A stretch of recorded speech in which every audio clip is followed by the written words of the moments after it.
Hello, everybody. I was really digging that song, and I totally forgot I had a timing here. Welcome to the show. Today is Monday, October 21st, 2024. And if today is, sorry, that is not the date. Correction. It is October 28th. And if today is not that date, you are watching a replay. Broadcasting live in the United Public Radio Network, the UFO Paranormal Radio Network, 105.3 FM on the Gulf Coast, and 107.7 FM in New Orleans. Also broadcasting live on social media. This show is brought to you by the Experiencer Support Association, and I'm your host, Ryan Stacey. I'm a licensed private investigator, and as the Director of Investigations for the Experiencer Support Association, I use my investigative skills to dive headfirst into the hidden mysteries of UFOs, paranormal activity, and consciousness phenomena. Just a different type of work day for me today. I normally have a break in between work and the podcast, but I worked all the way through, so I apologize for that. But I'm here. Hi, Jill. Hi, Lisa. Good to see you. Thank you for tuning in. Thanks for saying hi and not being a creep. You got people in the background there who haven't chimed in yet. Say hello. Don't be weird. Okay, the updates. Let's go.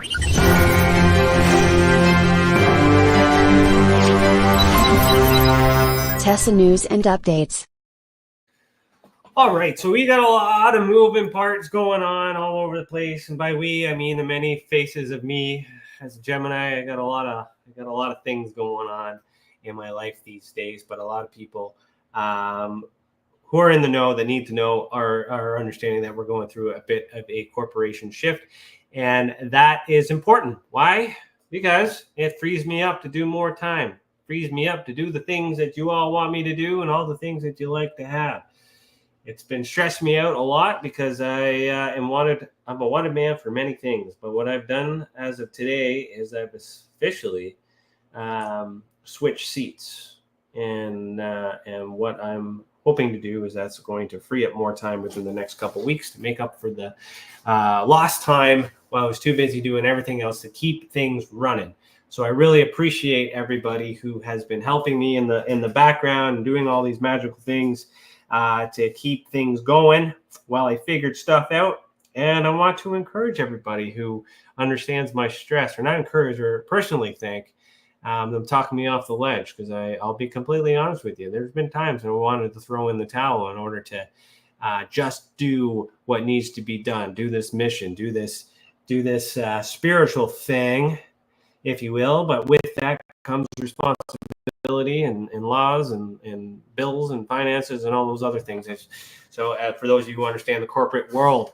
So I made some changes to free me up to slide into a more comfy role and still allow things to be continue as planned. So announcements for that will come when it's necessary. But I'm kind of celebrating my freedom right now, because instead of doing work all day, I kind of just grabbed a whole bunch of things and threw it in a box. It's almost like I quit, but I didn't quit. Just passed and delegated the responsibility, and I'm quite happy with that. So that's a personal update for me. I've been getting a lot of downloads. I'm getting a lot of information. I've been journaling a lot. I have narrowed down the date in which this weird thing I have on my face that I've been, for those of you who don't know, I'm not trying to be self-cautious or anything like that, but there is a timing with exposure to certain things that I'm starting to notice a biological effect on myself, and I've been studying that. That's something I've never shared, but that's information I've recently discovered. I've also been doing some work on determining the months and and now I need to take a dive into the language to try and understand the original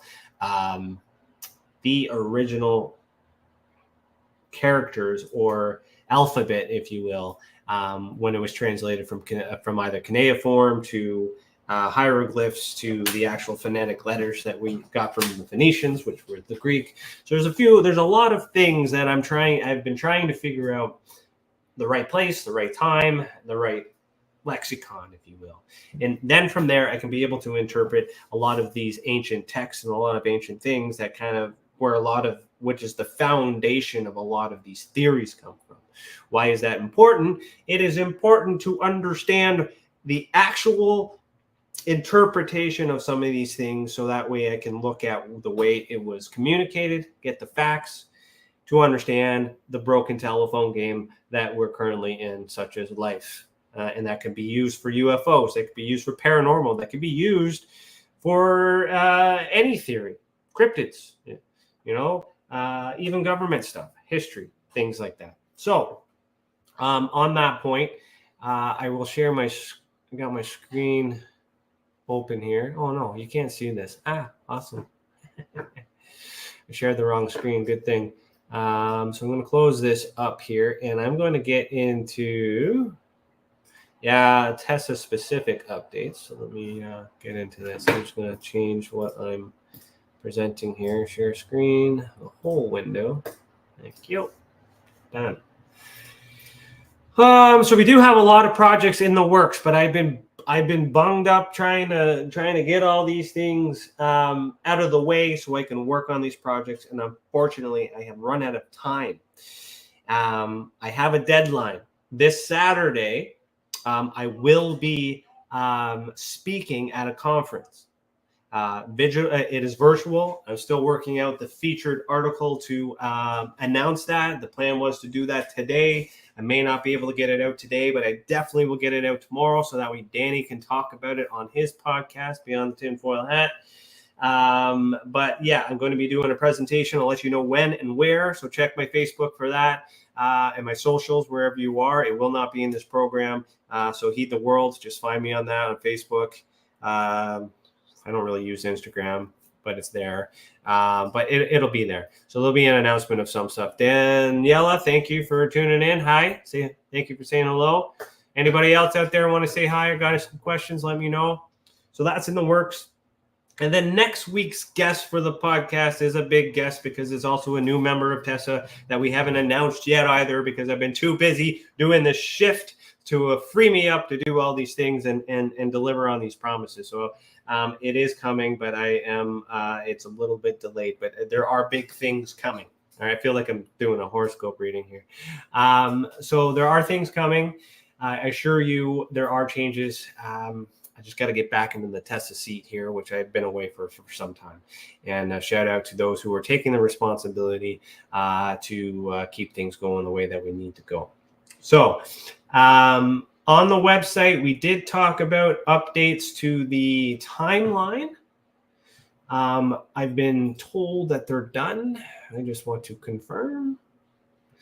I don't think it's been published yet. I don't know where these categories would be, but we did talk. I got to refer to the email, but we did have a conversation on how I can have multiple timelines. And there'll be a converging timeline, which will serve as a master timeline. So right now, this is kind of a bit of mostly aerial activity, but then we're starting to get into some paranormal stuff. And the paranormal is kind of good for the master plan, but I want to track paranormal separately. And then I'm also going to track a whole bunch of other things. So for those of you who aren't familiar with this timeline, you want to go to the website, check it out, and get familiar with it. I've explained it in previous episodes. I don't want to dive into that. So other than that, those are the changes that I'm aware of for this week. All right. So today's episode, we'll go to the home page here, all the way down. Let's go. All right. So I'm talking about this case here. But tomorrow night, Beyond the Tinfoil Hat with Debbie, I'm going to say Dochinger. I don't know how, or Dosh, probably some fancy way of saying that. But this lady is going to be talking about alien contact, shamanism, and ancient wisdom. So it should be a good show with Danny Whitson tomorrow, October 29th. Same place, same different time, one next hour. 6 o'clock start, 7 o'clock start. 7 o'clock start. I should know these things. And this is the thing. I've been so out of touch with what's really going on, and just really happy that the people that have been putting in the work, volunteering their time, doing these things to allow me to take care of business. So I really, so this is a huge shout out. So I am back. I'm working my way back, but I gotta put my hands on everything once again and restructure and rebuild because we have a new team now. Okay, announcements will come, and I'll shout out because I know some of them are listening. I would not be able to make this move or this pivot if I didn't have the confidence and the trust. As little as that is for some people who know me, trust is a big thing. I would not be able to pivot this way if I wasn't confident that I'd have a team to support that or try this new way. And I had to be, I have to model that off of the people. So as you know, Tessa does not recruit. Tessa basically entertains those who make the request. So if you want to be a part of it, you must request it. Send an email by admin at experienceyoursupport.org, and we'll have a conversation. And based on that conversation, will lead to an invitation. But I will tell you this: most invitations are given after the interview on Beyond the Tinfoil Hat. I may not always be in the chat, but I do always check in and watch these things, and I get a good vibe. If I get a good vibe, invitations will come. If I don't get a good vibe, invitations won't come directly. But if you're still interested and you want to, then we'll consider it. But an interview on this podcast is how you get started. All right? So that'll be good. And Jillian says, it will be a good shift. Well, thank you. I appreciate that. Don't know where I'm going yet. I just know who's on. I just built the boat. I put you and Chris and everybody else in it. Where we're going, I don't know. But I appreciate the fact that you're understanding and you're willing to give it a go, just like Chris and everybody else. Danny, Christy, forget anybody? If I did, I'm sorry. I apologize. I got to get this show going. Okay, so we are hopping into aerial activity.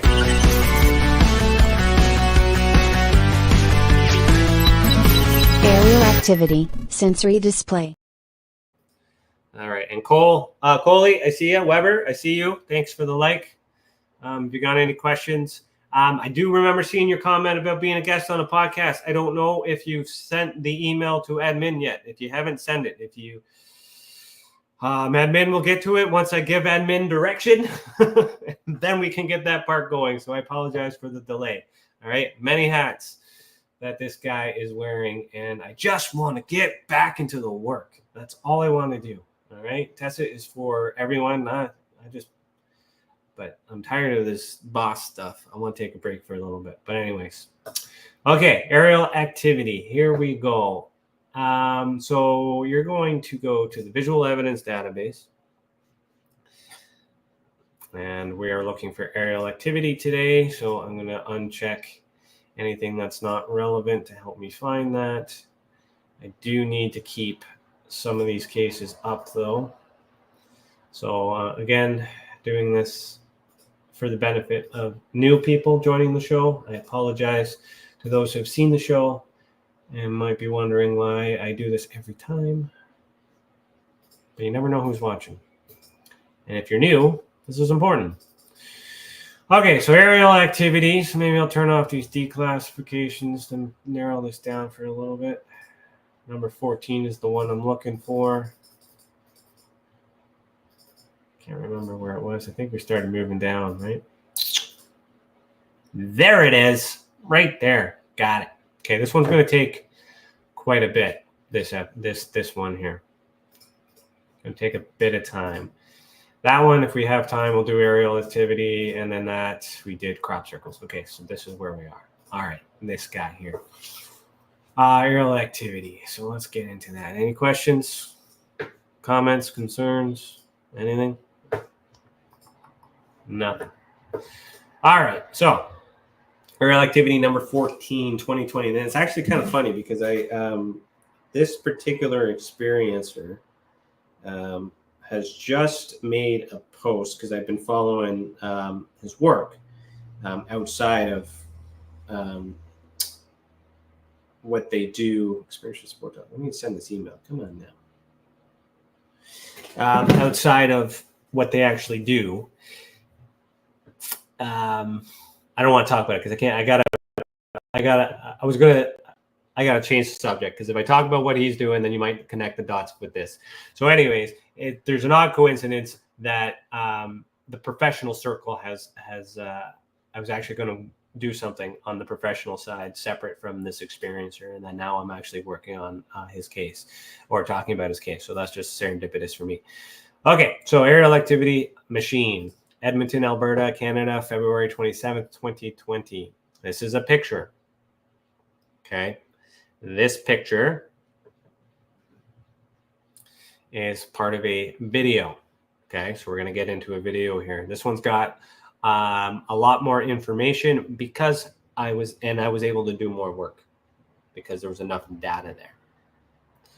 Am I touching a mic? There's blurts of static. I am not touching a mic. I do not. I'm using the built-in microphone for the Mac that I'm using. I apologize for the static. That could be me messing with the vibration. I don't know. Sorry about that, but thanks for letting me know. I do have a mic somewhere. Is it big of a deal? Let me know. I'll get one. But yeah. Okay. So, okay. So we're gonna watch this video. I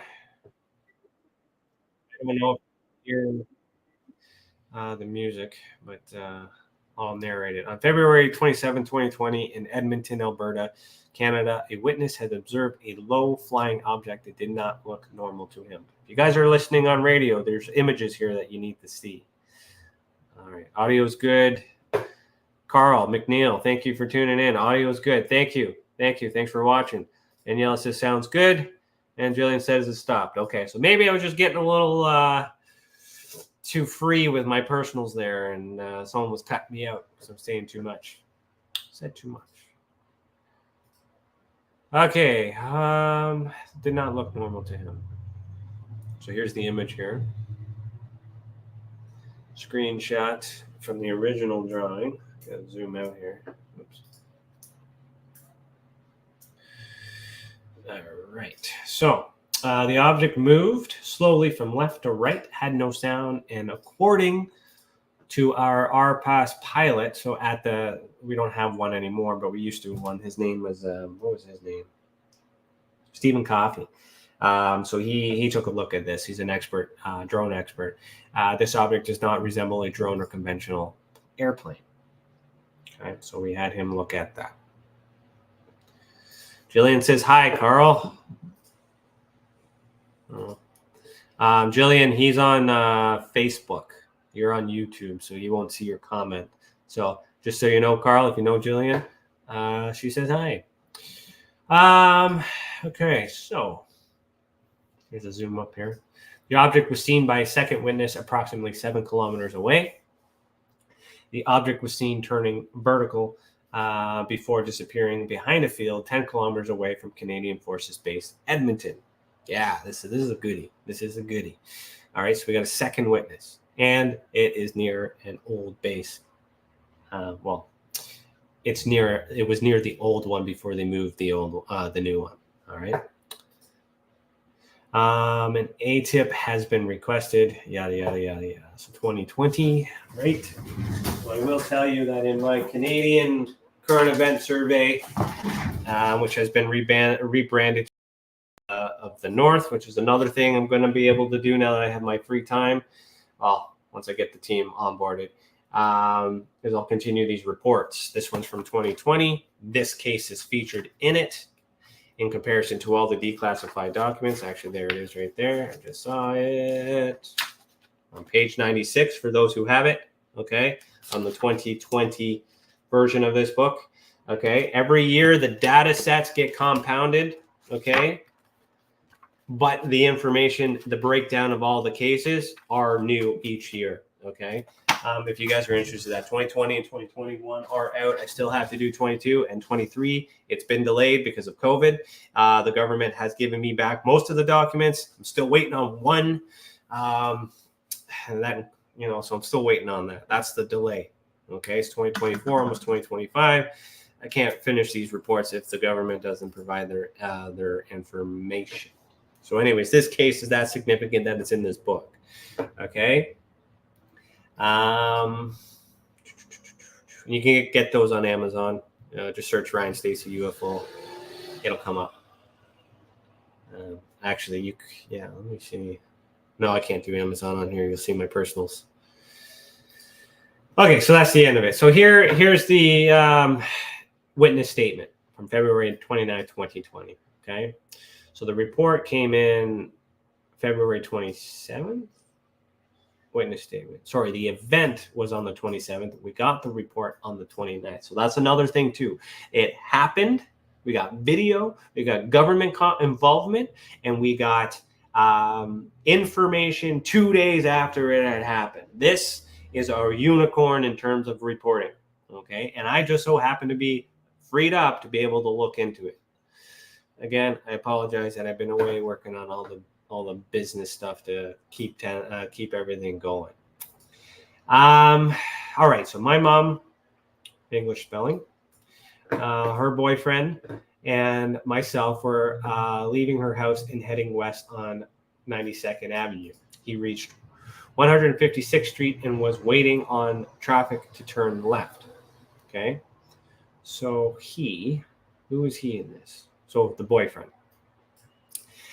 It is an awful left turn and usually takes a few minutes for traffic to clear up. And I was watching 3 horizontal lights blinking in an odd pattern just above the roof line of houses on 156th Street. All right, so there's an explanation of that's relevant sitting at the traffic light. It's a normally long light. Happened to have time to take a look out the window because it wasn't driving. I watched for about 6 to 7 seconds, and then I said, "Hey, Mom, check out that UFO above the houses." Redacted and redacted both witnessed the object. So that's the name of mom and boyfriend. I took out my trusty camera and began to film. I kept thinking, okay, get a clear video. Don't shake the... almost read that out. I can't swear on this thing. I almost read it. The effing camera. Try to describe what you were seeing. I filmed clear footage for about 5 seconds before Brett asked if we should follow it. So there is another person in the car, wasn't mentioned. These are the 2 that were redacted, just to be clear. That's why that's not redacted. Permission was given. Ask if we should follow it. I said yes. We turned right onto 156th Street and headed north. At this time, I was able to film half a second more of the object before it went northwest behind some buildings, and we lost sight of it. After I lost sight, I phoned my friend, redacted. I call him my dad, okay, and said, "Hey, Dad, go out on your porch and look northwest and tell me if you see the blinking lights." He went outside and witnessed the object moving northwest. He told me that the lights moved into a vertical position and kept on northwest route before he lost sight of it as well. So now the object moved. It's the orientation that you saw with those 3 lights. The witness on the second witness saw the same thing, but then saw it maneuver, and then it disappeared a further distance away. And we're going to go through that. Now, in comparison to previous episodes, okay, this is good data. This experiencer had provided a lot of traceable information to recreate and to verify that all these things, whether or not the scenario has happened. Okay, this is good. Okay, and because it's within 2 days, I was able to make requests, get information, all that stuff, yada yada. So I'm trying to see. Now I'm going to try and remember what I put out here. So let's watch this video. I don't know if you have audio, if you can hear the audio of the video. So since you guys are keen on chiming in, please let me know if you hear this audio, because sometimes it works, sometimes it doesn't. Stone Hobbit, thank you for the, what is that? A ghost, an alien, and a kiss. Well, thank you. All right. Thanks for tuning in. All right, here's this video. If you can hear the audio, let me know. If you're on radio, unfortunately, you hear nothing but me. So you notice the 3 lights. So at this point here, this is when he started filming the video. So he saw it, then he was able to get the recording out. So this verifies that what he saw before.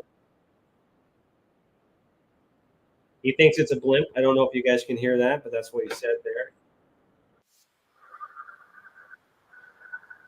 Jimmy, Thanks, Jimmy. Jimmy says, always enjoy your insight and passion for UFOs and exclosure. I think you mean disclosure. But thank you. Jillian says she can hear the audio. Okay, well, I don't know. Maybe it just didn't work that one day, but I was told it never worked, so I stopped doing it. But anyways, thank you, Jill. Stone Hobbit says thank you. And hey, roomies. Hey, roomies. What's up? Okay, so there's the actual like evidence in that point. Here's another screenshot on the object. He thinks it's a blimp.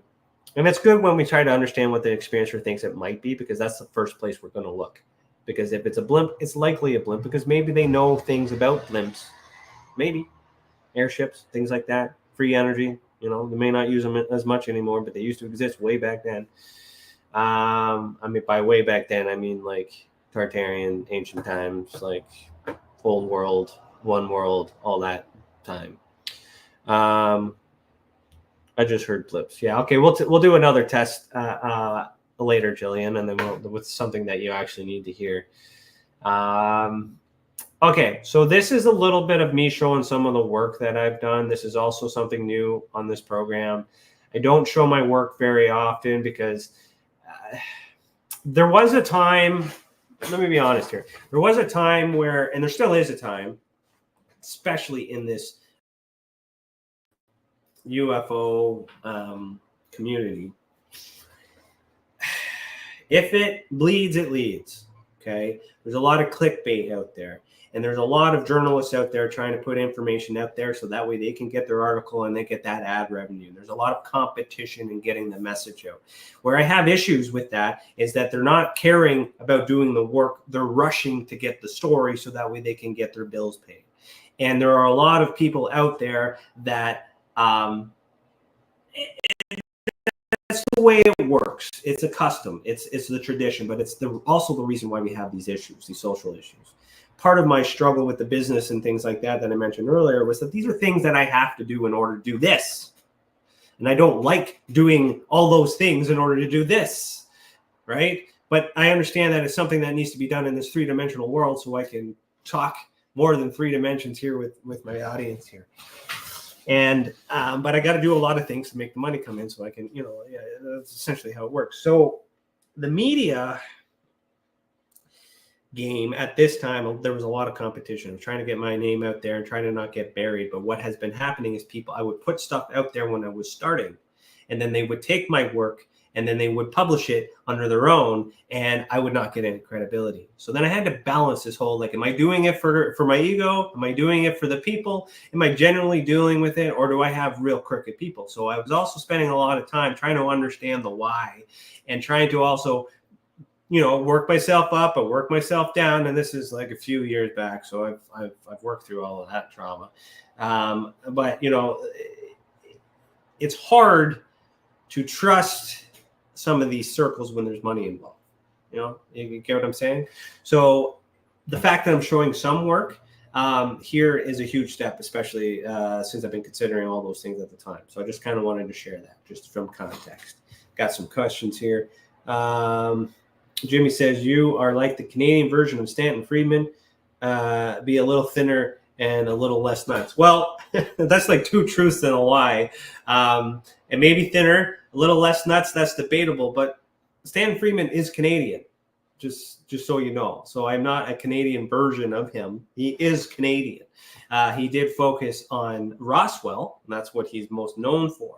But I've talked to Stanton. I've met Stanton many times. I got a few pictures. If you scroll my Instagram, because it's all pictures, just easy. It's on Facebook too. But I got pictures of me with Stanton reviewing my reports and my work and stuff. And I actually, fun fact, Stanton Friedman told me in front of my MUFON crew at the time that he hasn't seen any work as detailed as my work since Project Blue Book. Okay, unfortunately, he has passed, and we can't ask him that. But I can't swear in this thing. I kid you not. That is something he said. Also, Paul Hellyer was also giving me some graces, and that data that he's talking about eventually turned into this book. Okay, Amazon, Ryan Stacey, UFO support. Okay, but thanks, Jimmy. But Stanton is Canadian. Jesus, there's lots of questions. I'm not even going to get into this case.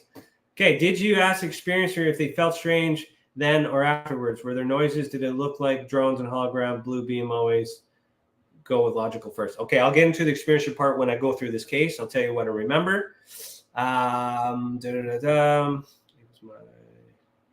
You said he was from my neck of the woods. Yes, Jillian, you are in his neck of the woods. You could probably go to the museum. That's another place that I want to go to if you haven't been there. There's something. There's archives there. There's access to information. You just might be able to help me with that. I'll put that in the memory box for a million other ideas that I got, but we got to stick with the other ones.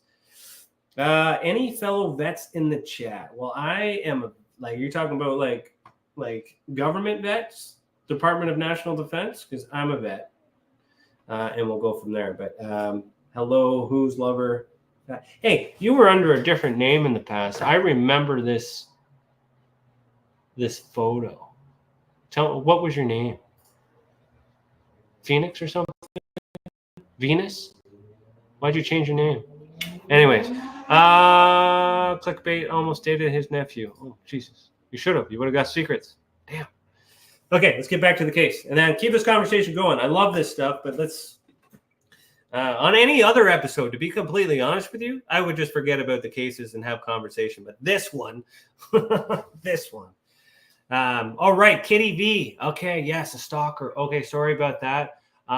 Yes, I remember how we connected. Well, good. Thanks for tuning in. Sorry about the stalker business.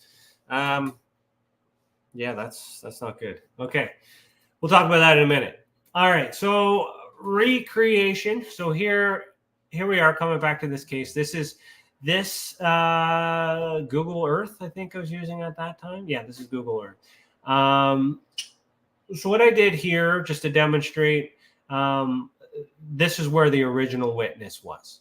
This is where he saw it. Okay. This is where that video was recorded. Okay. Jillian says he seemed a bit nuts, referring to the nephew of Stanton Freeman. Jillian, we're all a little nuts. I'm nuts. We got to be nuts in order to do what we're doing. All right. So there's plenty of nuts out there. But maybe it was too nuts for your nuts. You got to meet. Well, I remember learning this somewhere. You got to find someone that is at your level of crazy. Okay? We're all crazy. But some people are more crazy.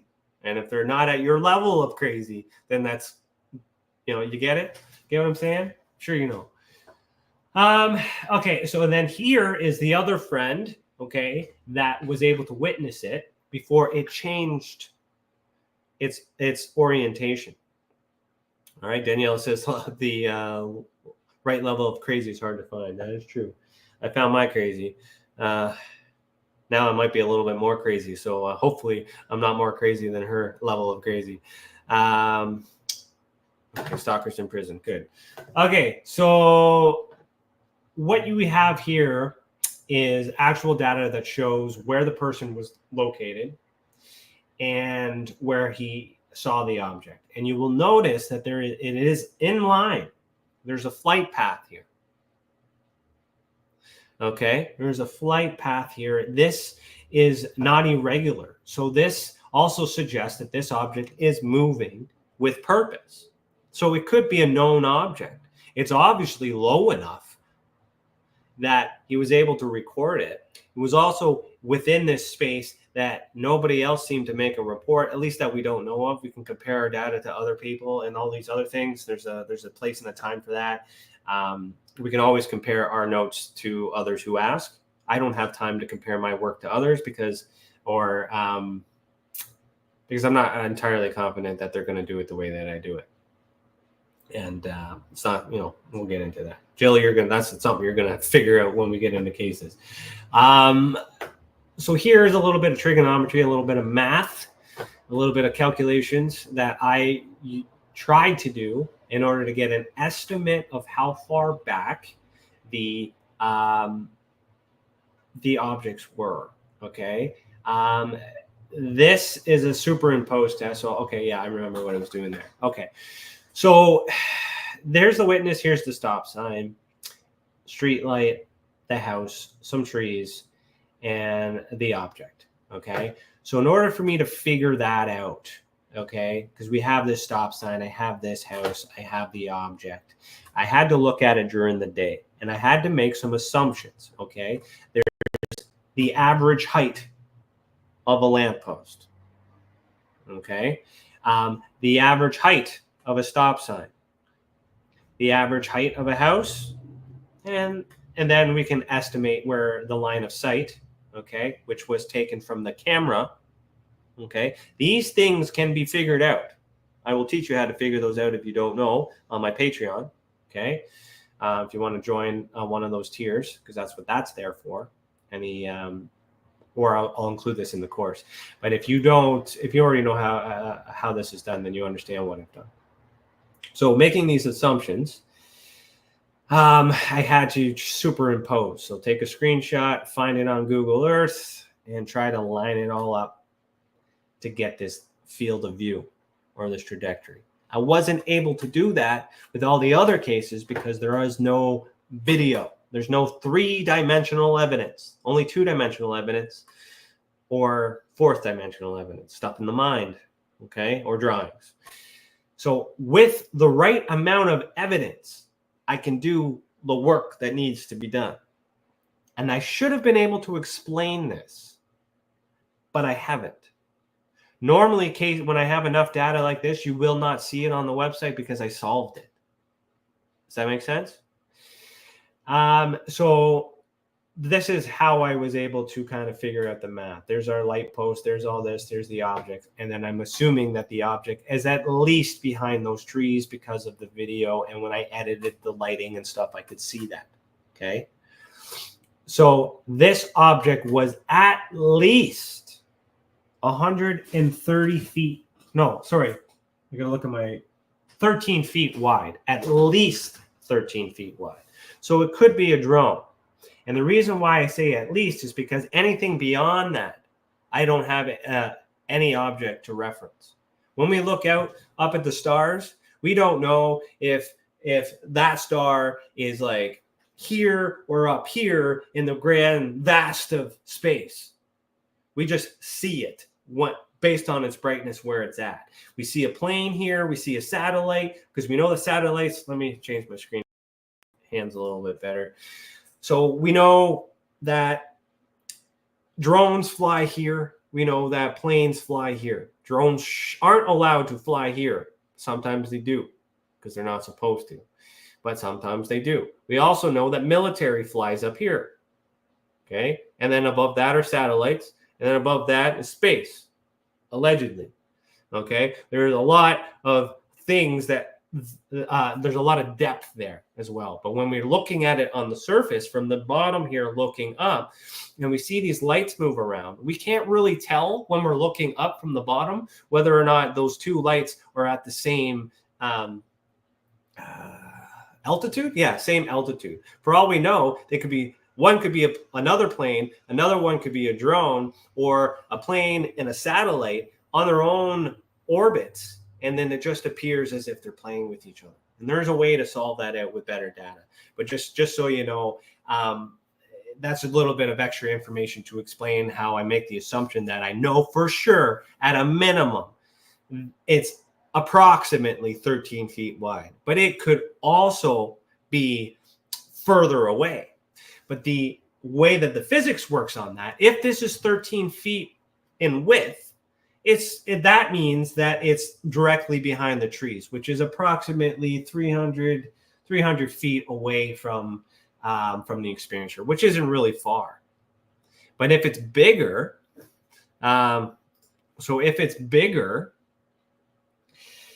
meaning it's further away, then this is quite huge. Does that make sense for the depth perception? Okay.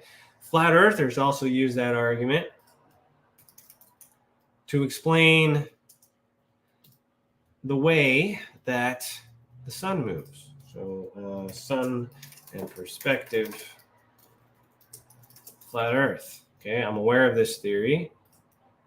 Okay, it is a very, and I've seen this on long drives that makes sense. So let me try and find an image that makes to help. So perspective. Okay, So these things get a little bit longer, a little bit further, and all these other things. These lights, we all know that these lights are the same measurement. We all know that these lights aren't really that congested down here. And this is an explanation that the flat earthers use to suggest, okay, that the sun moves and it's local because of perspective. Okay, think about that next time you watch a sunset. Is the sun actually moving, or is it just moving away from you, out of your line of sight? And it has that perspective phenomenon. You know, it doesn't matter what you believe in terms of that. I'm just using that physics to the same type of physics. All right, for the I'm not a scientist. I don't know the words how to explain it. All right, I'm just gonna stop before I put my foot in my mouth and someone makes a stupid reel saying I'm a retard. But I can't explain it, but it's all there. So this is where we're at. Now we're going to continue to read the this part here, and then I'm going to get into the book because I know there's more information on this. Okay, 544. Ultra spectrum experiential report. Investigate and report is the request. It's a male. Blood type is unknown. That's not really relevant as an experiencer in this particular case because we're dealing with a three-dimensional object. Okay, in this space and time. Eyes are brown. Age at event. Witnesses were 4. Positive feeling. No one was injured. Demonstrative evidence. Evidence rating is 5. Okay, so if we go back to the ultra spectrum classification system.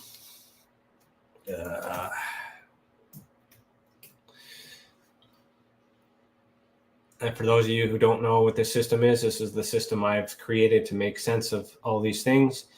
So a level 5 is original video only or original photos with original video. So that's a level 5. That's better. Okay. This has later moved on to a level 7 because I have government documentation and that is inside this book. So technically, but then level 8 would be best as if that original media came from the government. So that's not going to go to an 8, but that's definitely a level 7 now in the ultra spectrum evidence rating there. Okay, so sensory display, aerial activity, subtype 1. We consider it a UFO. It's unidentified. It was obviously uninvited, and evidence type is level A, evidence level 4. So then that's going to bring us to a level event category. So level 4, evidence and corroboration, type A. So 2 to 3 witnesses. So that means that there was a witness when the senses were triggered, and then we don't need physical evidence because we can skip that one to go straight to demonstrative evidence. It would have ended at level 3, but now moves to level 4 because there were witnesses. If he was able to communicate with it, then it would be a level 5. Hence CE 5. Okay. Which we are rebranding, by the way. Details on that will come. Who do we got here? Two video logged on YouTube. You can see the comments, Facebook video. Okay, you guys are having a chat inside. Okay. I saw your comment, Jill. Do you want me to wear that? Read that on the radio? Do you want me to read that? Please let me know. Do I have your permission to read your comment? But I see it. Okay, so that's where we're at on that. Interesting case. So let me add levels to that. If we just go, let's do this safely because I'm live with a lot of people and I do not want to put personal info on here, but Amazon, Ryan Stacey UFO, see if that works. Yes, it did. Perfect. So you see it's rebranded Encounters of the North. So you can find that here if you got it. It is free on Kindle if you got it. So that's a promotion we're working on. Every page you read, we get some money there. So all proceeds go back to Tessa. Okay. The more people who buy this book, the more money that the less work I have to work elsewhere to fund Tessa. Understand how this works? We need funding. We need help. We need support. But if you want more of me, I need these bills covered. All right, so I put that in the comments. How much time we got? All right, so in this book, let me just see. I'm just going to give you guys a little bit of a additional information here. So in this book, I do reference, okay, similar things or other images. Okay, if you guys are looking to get into investigations and stuff, these could be used as a guide. When you're purchasing the data, you're not purchasing the data. So the data sets that are used on here are available for free on the website. Let me talk about that. So if you go to annual data sets, okay, because there are people who have reservations on saying you shouldn't pay for information. And I agree with that. But I shouldn't work for free. Understand? So there's a bit of a compromise here. You get to see these surveys that were done in the past. Here's all the data, all these breakdowns. You get the numbers. Okay? You can click on these links. They're all in these books. Whatever tickles your fancy. Open those up. That is free to you. What you then do with this data is completely up to you. You can take these numbers, because these numbers come from Canadian documents. This is information that is available to the public, and you can take this data and interpret it however you want. Okay. Now, it will prompt you to buy the full page report if you choose to. Okay. You don't have to. Just letting you know. Because what you're purchasing, okay, just to kind of emphasize on that, is my opinion on this data. So if my opinion on this data matters, then you can get it. I will also share my opinion on here, but also what I like to do is I like to show my work. And it's not just good enough for me to say this on this podcast. I will explain in detail how I came to these answers. To be completely transparent and help educate everybody on how I do it. And B, to give opportunity to somebody else who knows more than me to tell me I'm wrong. There is no criteria out there, that there's no schooling, there's nothing. There's absolutely nothing to compare to. And when Canada releases their Sky Project report at the end of the year, because they bumped it again, I don't know why. I've been talking to them. I gave them everything I have. I gave what they requested. Like, they're working on it. All these things should come out soon. Everybody, I guess, they're reviewing everything. But as soon as Canada does their Sky Project report, then I actually have something I can compare my work to and see where I match in comparison to this. So you will learn how I come to these conclusions. Okay. So here's another image here. I'll read these in a minute. I'm just being mindful of the time. On the other cases that aren't relevant to the one I'm discussing today, I do also explain what these abbreviations mean on these declassified documents. I publish them for free, and you can interpret them yourself and do the work. But the work that I do, I put in these books, and I'm hoping that people will just purchase it one day because they want to learn. And I'm hoping that maybe they'll teach me something. Okay, so that's what you're purchasing. You're not purchasing the information. You're purchasing my opinion and my views and my beliefs on this, because I could be wrong. I very well could be wrong. I hope that rings true to a lot of people. So if you buy it and you're better than me, or if I'm wrong, please tell me, please. Okay? Because I love feedback. Trust me, more than any other person. I need to know. And so far, the only feedback that I'm really getting is from the Canadian government asking me how the hell I figured that out. Yeah. Well, feather in that cap. But anyways, okay.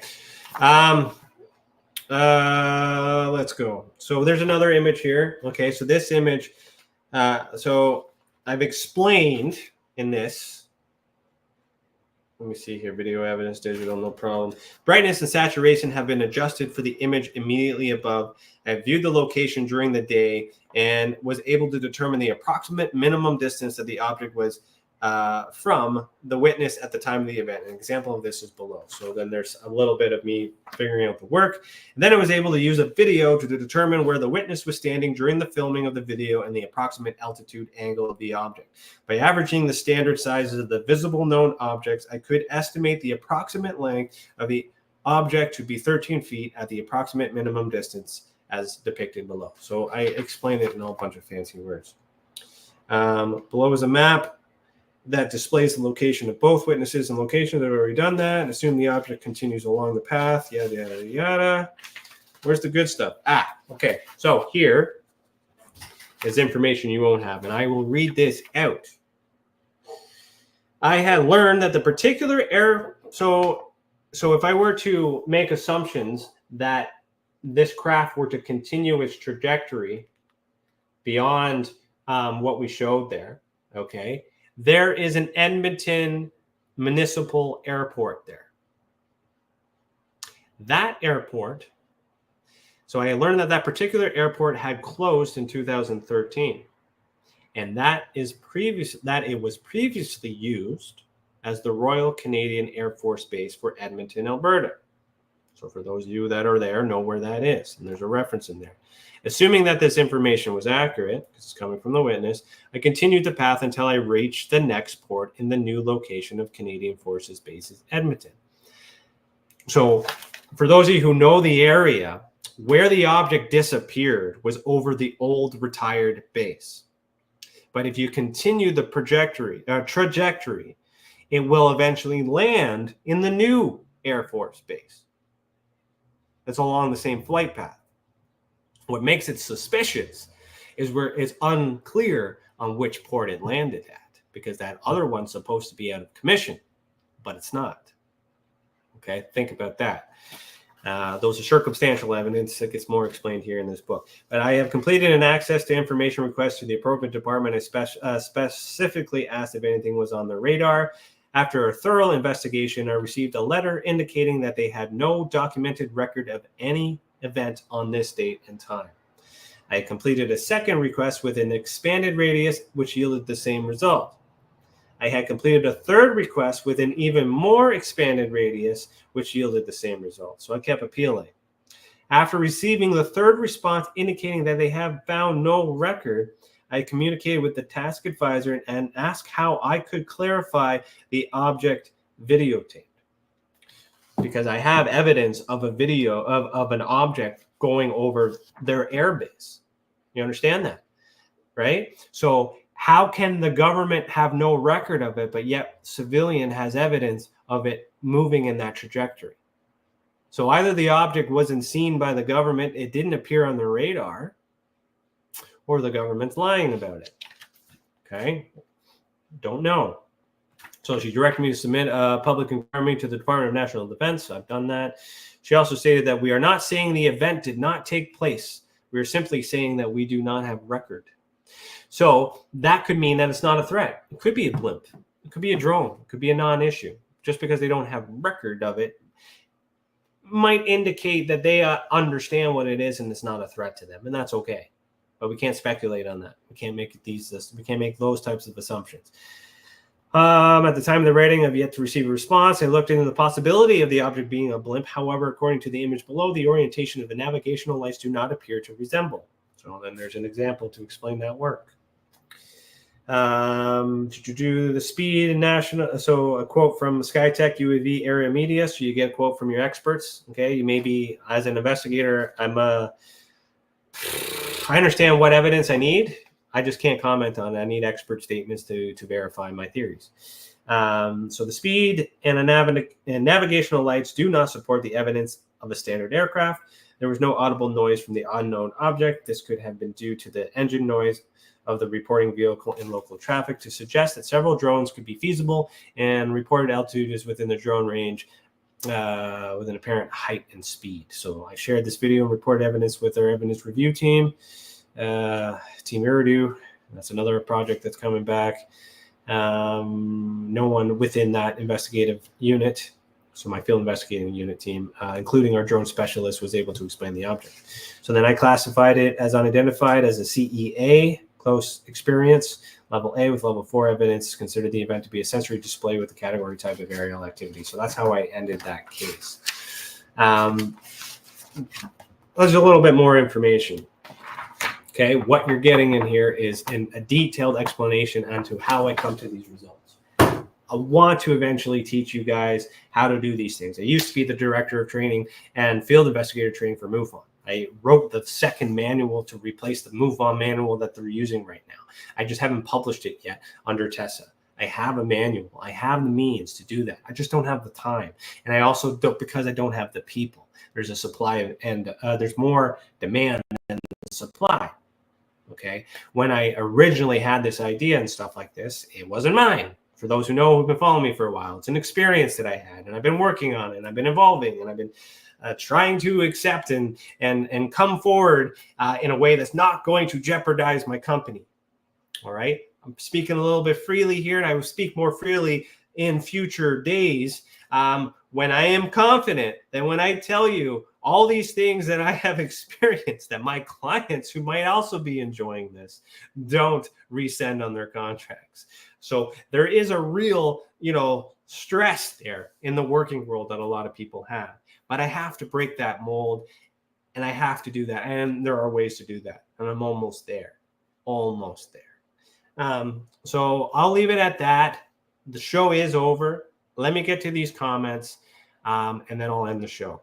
Chris, next week, let me share my screen here because I knew this one was going to take the whole time. We're going to probably do this one here. My good buddy he's also from Alberta, but he's in BC now. Man, when I get these cases, when I know these people on a personal level, it's really hard for me not to tell who they are, but I know who you are. So this guy's case is pretty cool. This is a pretty cool dude. He's an RCMP, retired RCMP, so he's a credible witness. All right, so we'll talk about that one next week. Okay, so let's get into the comments, see what I missed here. I do have a little bit of play for the next shows. I think they start at 6:10. So let me try and get out of here in that. I'm an experiencer and multi-generational recently. It's been awesome. Well, thank you for your service to the phenomenon. Jillian doesn't care. Well, I skipped your comment, so we don't need that. Love your books. Thank you, Lisa. Thank you.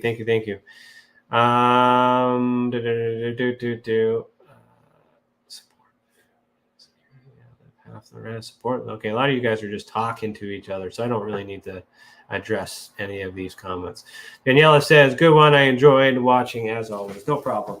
So I'll leave it at that. Next week, in the next coming weeks, you're going to see some updates. You're definitely going to see an update this week because I have a huge announcement to make for this presentation that I'm doing on Saturday. Okay, November, whatever day that is, at 12:50 Eastern time is my segment.